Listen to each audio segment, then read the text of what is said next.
Hi, this is Brad Ott, Director of Instruction out here at TPC Craig Ranch, here with GolfSwing.com. I want to talk to you today about choosing clubs around the greens, some of the benefits and some of the drawbacks that come from choosing various clubs. What I've got here is I've got a lob wedge, I've got a pitching wedge, which is a 48-degree wedge. A lob wedge is 60, by the way, and I've got a 7-iron. So I got three significantly different lofts, and I'm going to give you some of the benefits and the drawbacks to using each one of these clubs.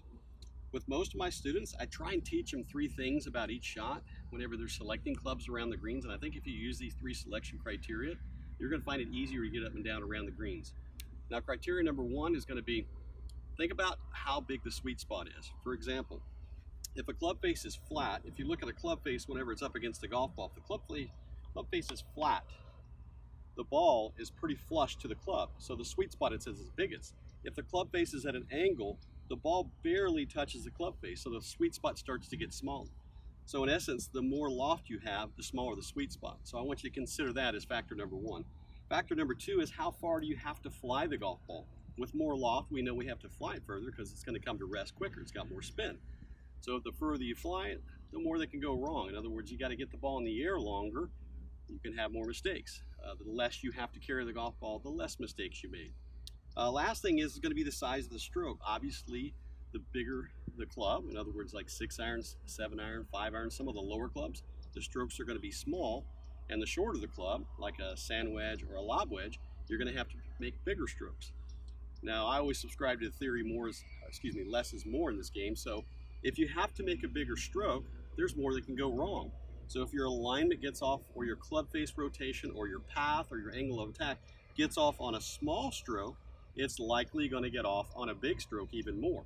Therefore, if you can keep the stroke very small, even if you get off, you're probably not going to be off by much when it comes to angle of attack, path, club face angle, things like that determine how successful the shot's going to be. So I've got three golf balls here. I've got three different clubs. First one's going to be a lob wedge. I've got a hole out here. You may or may not be able to see it on your screen. It's about 50 feet away. But when I look at the lob wedge, you'll see how big the stroke has to be. It's a pretty good sized stroke. It's quite, it's somewhere around waist high. It's going to be a bigger stroke. So I hit it okay, but odds are I'm going to have more mishits because I'm having to take a bigger stroke than I would if I make a smaller stroke. This is a pitching wedge. You're going to see this stroke's going to be significantly smaller. And that ball is going to roll up there nicely. So that becomes a little bit easier based on those three criteria. The sweet spot gets bigger, the stroke gets smaller, which less is going to happen wrong, and the size of the carry is going to get smaller, which means it's going to be easier for me to hit my spot. The further my spot is out there, the harder it is to hit. Last one's going to be a 7-iron. What you're going to see is the size of the stroke become significantly smaller.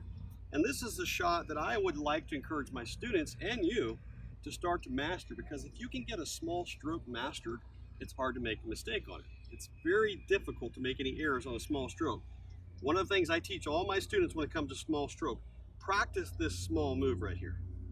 Practice a very small move. You know we don't practice this often. Normally when we go to the chipping green, we grab a high lofted club and we start hitting some pretty good sized chip shots. Practice your small strokes, these very tiny, small, abrupt strokes. What you're going to find there is very little can go wrong whenever you're using this small stroke. The ball's going to roll up there. It's going to be able to get to the hole.